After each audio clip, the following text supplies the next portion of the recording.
May mga pagkakataon ba sa buhay mo na parang may taong kayang baguhin ang desisyon mo kahit alam mong hindi iyon ang gusto mo? Yung tipong sa simula malinaw ang isip mo, pero pagkatapos ng usapan ninyo, ikaw na mismo ang nagdududa sa sarili mo.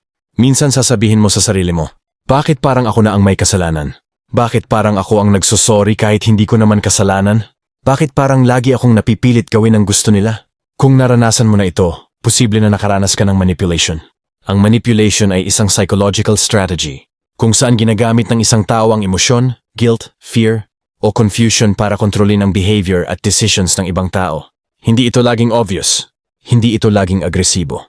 Sa makatunayan, madalas itong subtle, strategic at unti-unti. Sa simula, maaaring magmukhang normal na conversation lang.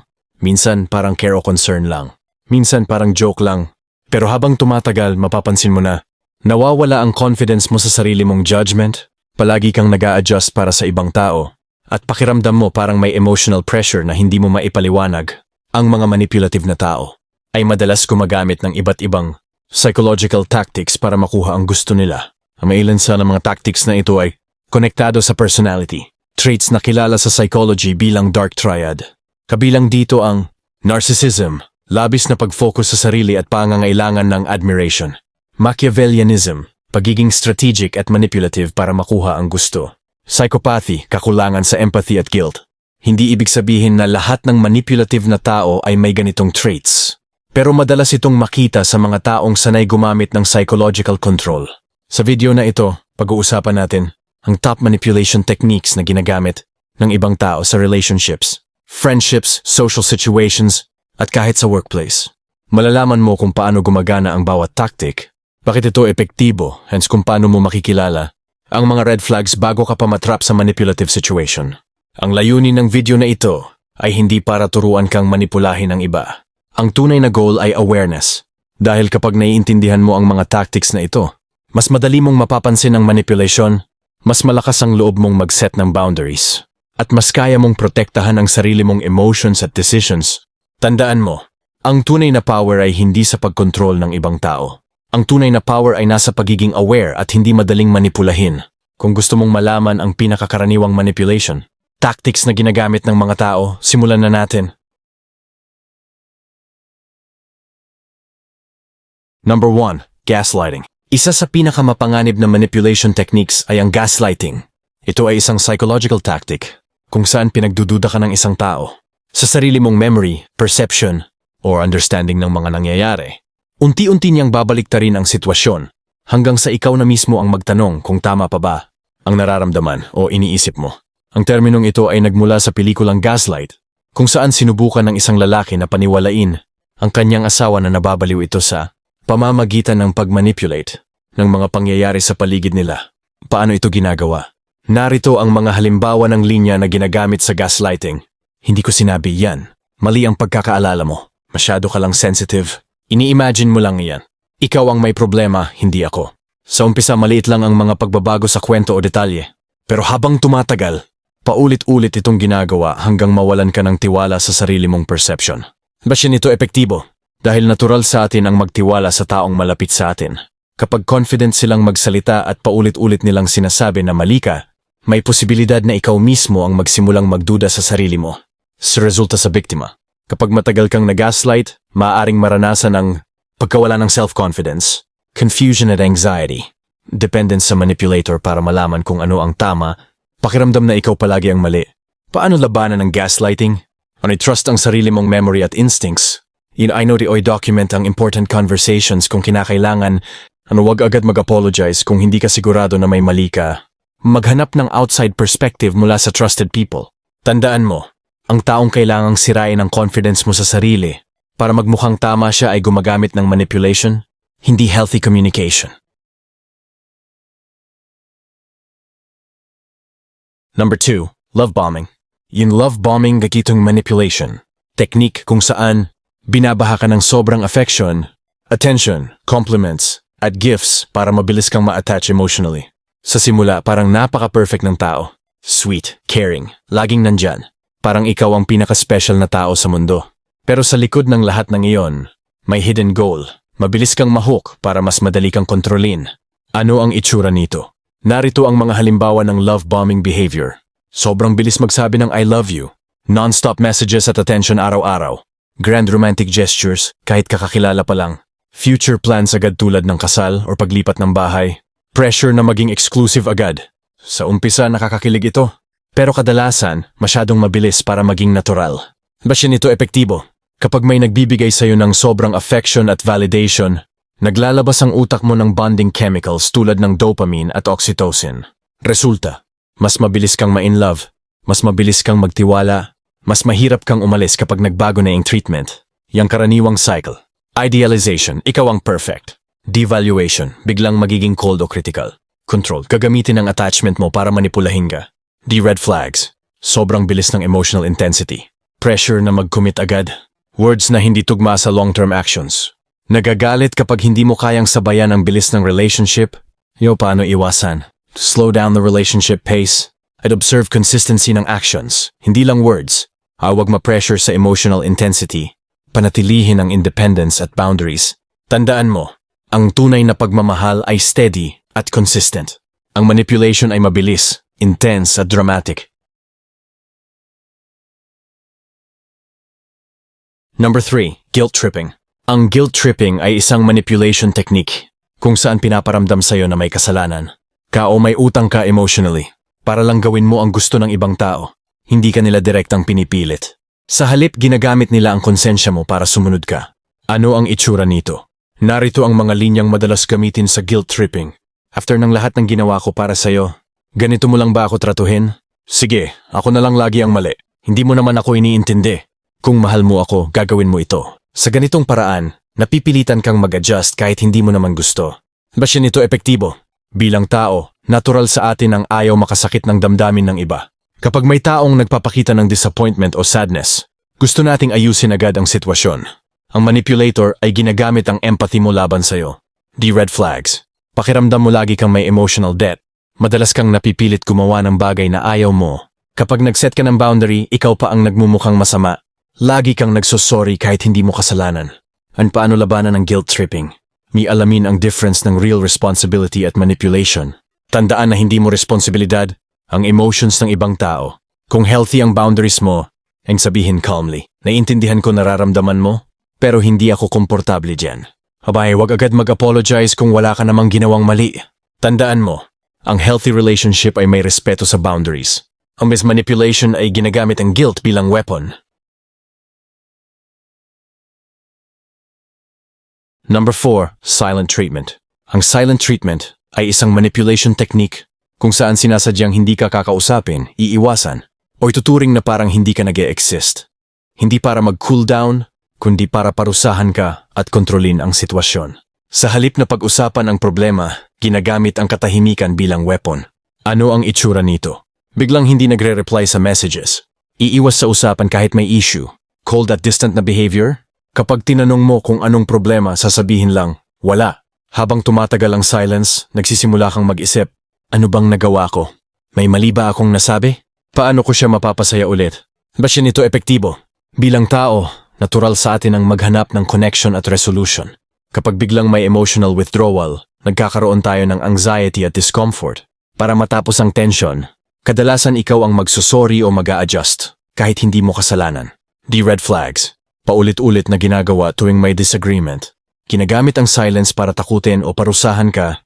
Walang effort na mag-communicate ng maayos. Babalik lang kapag ikaw na ang naghabol. Healthy space versus silent treatment. Healthy space, may explanation. Kailangan ko lang ng time para mag-isip. Saka silent treatment, walang explanation. Pure emotional withdrawal. O paano labanan? Huwag agad magpanik o maghabol. Sabihin calmly, handa akong makipag-usap kapag ready ka. Huwag i-reward ang behavior sa pamamagitan ng pagmamakaawa. I observe kung pattern na ba ito sa relationship. Tandaan mo, ang taong marunong sa healthy communication ay nakikipag-usap para ayusin ang problema. Ang manipulator ay gumagamit ng silence para kontrolin ang sitwasyon. Number 5. Playing the victim. Ang playing the victim ay isang manipulation technique kung saan ang isang tao ay babaliktarin ang sitwasyon para siya ang magmukhang kawawa kahit siya ang may kasalanan. Sa halip na umako ng responsibility, gagamitin niya ang emosyon para ikaw ang magmukhang masama. Ano ang itsura nito? Halimbawa, Kinonfront mo siya tungkol sa maling ginawa niya. Sa halip na aminin ang pagkakamali, sasabihin niya, "Grabe ka naman, ganito mo ba ako tingnan? Lahat na lang kasalanan ko. Hindi mo man lang nakikita ang effort ko. Ako na naman ang masama." Bigla, ang focus ng usapan ay hindi na tungkol sa problema, kundi sa nararamdaman niya. Ba siya nito epektibo? Dahil karamihan sa mga tao ay may empathy. Kapag may taong mukhang nasasaktan o kawawa, natural na gusto nating ayusin ang sitwasyon. Ang manipulator ay ginagamit ang empathy na iyon para iwasan ang accountability. Di red flags. Hindi marunong umako ng pagkakamali. Laging may excuse kung bakit hindi niya kasalanan. Kapag may confrontation, biglang emotional breakdown. Ipaparamdam na ikaw ang cruel or insensitive. As the hidden strategy. Kapag siya ang biktima, mahirap na siyang i-confront. Kapag siya ang nasasaktan, ikaw ang magmumukhang agresor. At kapag ikaw ang nagmumukhang masama, mas madali kang patahimikin. O paano labanan? Manatili sa facts, hindi sa emotional drama. Ulitin ang main issue ng calmly. Iwag agad mag-apologize para lang matapos ang tension. At i-observe kung pattern na ba ito tuwing may accountability. Tandaan mo, sa healthy relationships, parehong marunong umako ng pagkakamali ang dalawang tao. Sa manipulative dynamics, isa lang ang laging biktima. At kadalasan hindi iyon ikaw.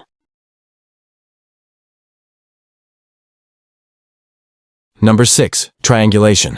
Ang triangulation ay isang manipulation technique kung saan sinasadyang isama ang ikatlong tao sa isang conflict o relationship para magkaroon ng pressure, jealousy o competition. Sa halip na kayo lang ang nag-uusap tungkol sa problema, biglang may ibang taong binabanggit o isinasali para maimpluwensyahan ka. Ano ang itsura nito? Narito ang mga halimbawa ng triangulation. Sabi rin ng kaibigan ko, tama ako. Mas naiintindihan pa ako ng ex ko kaysa sayo. Si ganito nga, hindi naman nagrereklamo. Buti pa si ganito supportive. Bigla kang makakaramdam ng comparison o pressure na kailangan mong patunayan ang sarili mo. Ba siya nito epektibo? Dahil natural sa mga tao ang ayaw may kumpara o mapalitan. Kapag na-trigger ang insecurity mo, maaaring mag-adjust ka para lang hindi ka mapag-iwanan o mapalitan. Sa ganitong paraan, nagkakaroon ng emotional control ang manipulator. Di red flags. Madalas kang ikumpara sa ibang tao. Binabanggit ang ex o ibang tao tuwing may conflict. Gumagamit ng jealousy para makuha ang gusto. Parang may competition sa relationship na hindi mo naman sinimulan. As the hidden strategy. Kapag may third person sa usapan, nagiging mas complicated ang dynamic. Nawawala ang direct communication at napapalitan ng pressure at insecurity. At kapag insecure ka, mas madali kang manipulahin. O paano labanan? Iwag pumasok sa comparison o competition. Sabihin calmly, kung may problema tayo, tayo ang mag-usap. So i-focus ang usapan sa issue ninyo, hindi sa ibang tao. And huwag hayaang gamitin ang jealousy para kontrolin ka. Tandaan mo, ang healthy relationship ay may direct communication. Ang manipulative relationship ay may drama at unnecessary third parties. Number 7. Future faking. Ang future faking ay isang manipulation technique kung saan nagbibigay ang isang tao ng malalaking pangako tungkol sa future para manatili kang hopeful at emotionally invested. Kahit wala naman talaga siyang planong tuparin ang mga iyon. Sa madaling salita, ginagamit ang pangarap sa hinaharap para kontrolin ang nararamdaman mo sa kasalukuyan. Ano ang itsura nito? Narito ang mga halimbawa ng future faking. Magpapakasal tayo balang araw. Magta-travel tayo sa buong mundo. Pag nakaipon ako, bibili tayo ng bahay. Ikaw ang future ko. Maganda pakinggan ang mga pangakong ito. Nakaka-excite at nakaka-inspire. Pero kapag tiningnan mo ng mabuti, mapapansin mo na walang concrete actions para mangyari ang mga pangakong iyon. Ba siya nito epektibo? Kapag may pangarap kang pinanghahawakan, mas matagal kang kumakapit sa relationship o situation. Kahit may red flag sa present, iniisip mo, magbabago rin siya. May plano naman siya para sa amin. Baka kailangan lang ng oras. Sa ganitong paraan, napapahaba ang kontrol ng manipulator. Di red flags. Paulit-ulit ang pangako pero walang progress.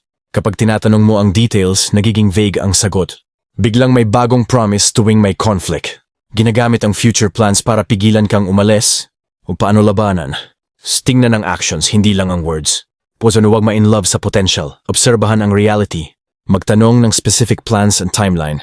Kapag puro pangako at walang ginagawa, maging mapagmatyag. Tandaan mo, ang tunay na commitment ay may consistent action. Yung manipulation ay may magagandang pangako na walang follow-through. Number 8. Shaming and humiliation. Ang shaming at humiliation na isang manipulation technique kung saan Sinasadyang pinaparamdam sa'yo na mababa, mali, o inferior ka para pababain ang confidence mo at mas madaling kontrolin ka. Minsan nakatago ito sa joke o biro kaya mahirap mapansin agad. Ano ang itsura nito? Ang tanga mo naman gawin mo siyan. Hindi mo kaya yan, alam mo yon? Hindi ka kasing galing ni ganito. Ang bobo mo talaga minsan. Sa umpisa, parang harmless joke lang. Pero paulit-ulit itong ginagawa. Unti-unti kang nawawalan ng self-esteem at tiwala sa sarili. Bakit ito epektibo? Dahil natural sa atin na maghangad ng approval at validation. Kapag pinababa ka nila, mas madali kang mag-conform sa gusto nila. Nawawala ang tiwala sa sarili. Nagiging dependent sa opinion ng manipulator. Mas madaling mapilit sa kanilang gusto. Red flags. Paulit-ulit ang criticism disguised as jokes. Ginagamit ang insecurities mo laban sa'yo. Laging pakiramdam mo mali ka. Hindi marunong mag-encourage o mag-praise ng tama. Paano labanan? A recognized pattern. Hindi isolated comment lang. Huwag tanggapin ang insulto bilang love or honesty. Sabihin calmly, hindi okay na ganito mo ako kausapin. Build self-esteem independently ng manipulator. Tandaan mo, ang taong may tunay na respeto ay hindi kailanman gagamit ng shame para kontrolin ka. Kapag protektado ang self-worth mo, nawawala ang power ng shame laban sa'yo. Number 9. Withholding information. Ang withholding information ay isang subtle pero malakas na manipulation technique kung saan sinasadyang hindi ibinibigay ang buong detalye o facts para kontrolin ang perception at desisyon mo.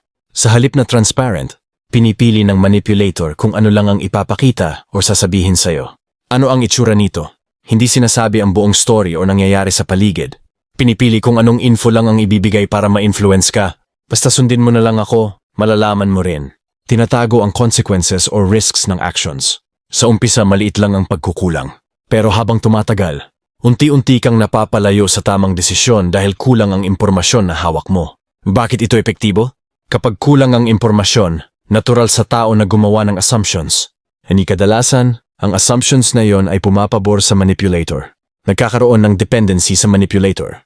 Mas madaling kontrolin ang desisyon mo. Nawawala ang clarity sa reality. Red flags.